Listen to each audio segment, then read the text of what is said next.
Tunggu. Yang dulu lagi kena, sakit.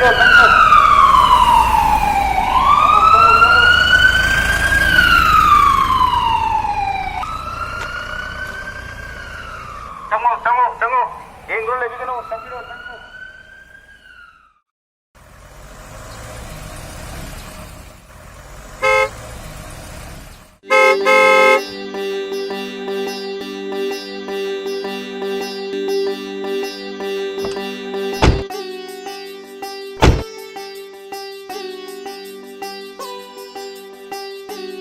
Hai, ngaku, ima mai oki ke ko.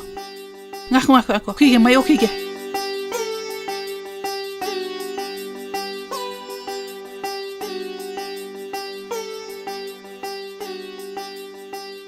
Muki dore kita ingin kopi itu mah.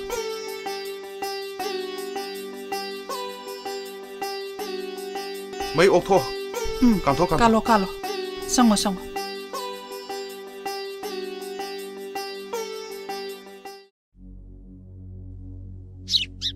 Se. Sangang taksi se. Hojing matam dine. Sangang asaba thakpa se yam kane ye. Nongmada mari mangarak pu thau hairi. Oh.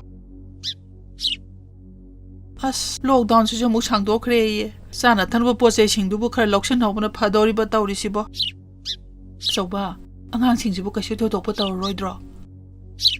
Kasu tawroide tima. Oh. Adubu section da badi ade. Numit 10 ni home quarantine tawdana. Sana kanglon phajana ngakpi tam. Ising asaba pirama bo angang singda. Pirame. Khangde dai tai madine pangki de kijare tawri se. Kainta ki birunu itima. Sana kanglon phajana ngakpi raga. Immune system phajana kangkhalamada. Corona ga amda changam ponte. Asidi le kai misingje. Yam sawningi itima. Kaigino nangna dam sawningi duna.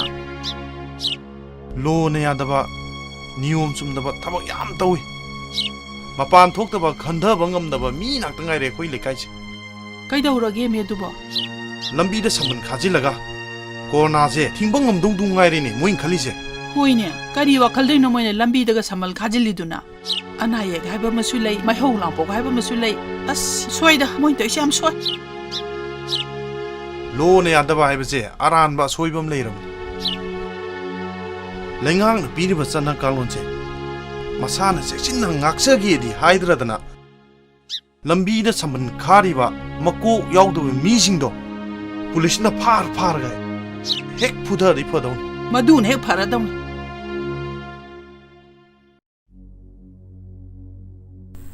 mi imta leita male moi dukan je ai kauge che ine hoine pot khita lauge Kana no talabla sajanla kwadi leitre amta na teine chaga sanana ba achapo khita lauge tong mai su tang khai ma khungre kana no yenge marks tom tang do dana akhoi ne noibu ama palom da like tam dana doctor tam dana ga leibodu natro mane ne hai noibu handa corona na naru bodu natro onthona ki jare da tawrisa Noidi kari ki mapan thulaiba lekai sida corona loina sandhola ga hari ra noina ama palam da lairik tam dana doctor tam dana lairu ra noina kari gino asukam na khande drisibo lekai gi mi singsina noiga naksana ba noibu thengnani khanbada ki dana amata mapan thoktrisi noi khangdro he mi udinge dana noina yum changhoro kina dana ne ai gi dukan sida ne mi imta sang aroi chalo ine akhoi se na ba phara bane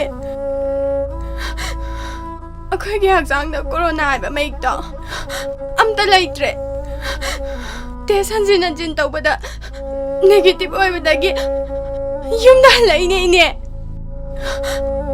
home quarantine ju loi gre masida ma thong marang khangdana ine na pangang na ngang bi do kai gino iche chasila oche hoi ngai ko ine ai wa phamam da sengdok jage akoi lamna su lei jage kemte ki bigano covid-19 na naru badagi phara bai khoija amu khana covid-19 na roina akhangai jing haini laina jigi chap cha baida puthok na bahona bada covid-19 na naru badagi phara bai khoidagi I loraga plasma therapy ꯇꯧꯗꯨꯅ ꯂꯥꯌꯦꯡꯅꯕ ꯍꯣꯠꯅꯕꯁꯨ ꯂꯩꯔꯤ ꯑꯗꯨꯅ ꯑꯩꯈꯣꯏꯕꯨ ꯂꯥꯟꯅꯧꯕꯤꯕꯩ ꯃꯍꯨꯠꯇ ꯂꯩꯉꯥꯛꯅ ꯂꯧꯈꯠꯄꯤꯔꯤꯕ social distancing ꯉꯥꯛꯅ ꯆꯠꯄꯤꯕ ꯃꯥꯛꯁ ꯁꯤꯖꯤꯟꯅꯕ ꯂꯣꯛ ꯇꯤꯟ ꯃꯐꯝ ꯆꯥꯗꯅ ꯁꯤꯠꯄꯤꯗꯕ ꯂꯣꯛ ꯈꯨꯕ ꯃꯇꯝꯗ ꯔꯨꯃꯥ ꯅꯠꯇ꯭ꯔꯒ ꯐꯤꯅ ꯆꯤꯟ ꯈꯨꯝꯖꯤꯟꯕꯤꯕ ꯏꯅꯦꯒꯤ ꯗꯨꯀꯥꯟꯗ ꯄꯣꯠ ꯂꯩꯕ ꯂꯥꯛꯄꯁꯤꯡꯗ ꯃꯥꯛꯁ ꯎꯞꯅꯕ ꯍꯥꯏꯕꯤꯌꯨ ꯄꯩꯁꯥ ꯂꯧꯊꯣꯛ ꯂꯧꯁꯤꯟ ꯇꯧꯕꯗ ꯁꯦꯅꯤꯇꯥꯏꯖꯔ ꯁꯤꯖꯤꯟꯅꯕꯤꯕ ꯈꯨꯠ ꯁꯥ ꯁꯥꯄꯣꯟꯅ ꯇꯣꯏꯅ ꯍꯥꯝꯗꯣꯛꯄꯤꯗꯨꯅ ꯂꯥꯏꯆꯠ ꯑꯁꯤꯗꯒꯤ ꯉꯥꯛꯊꯣꯛꯅꯕ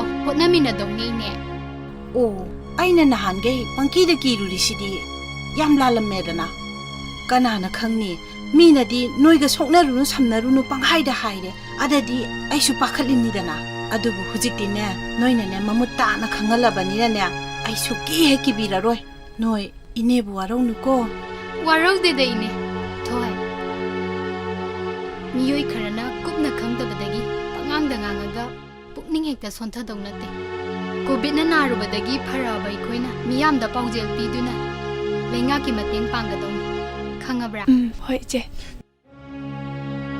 ꯏꯅꯦ ꯍꯌꯦꯡꯒꯩꯗꯤ ꯃꯊꯣꯡ ꯃꯔꯝ ꯈꯪꯗꯅ ꯈꯜꯂꯩꯗꯕ ꯈꯜꯂꯤꯗꯣ ꯈꯜꯂꯔꯣꯏꯁꯦ ꯀꯣ ꯏꯅꯦ ꯍꯣ ꯍꯣ ꯍꯣ ꯏꯅꯦ ꯈꯜꯂꯩꯗꯕ ꯈꯜꯂꯔꯣꯏ ꯉꯁꯤꯗꯤ ꯅꯣꯏꯗ ꯌꯥꯝꯅ ꯏꯀꯥꯏꯔꯦ ꯏꯅꯦꯁꯦ ꯉꯁꯤꯗꯤ ꯅꯣꯏꯅ ꯃꯤꯀꯞ ꯊꯣꯛꯍꯜꯂꯦ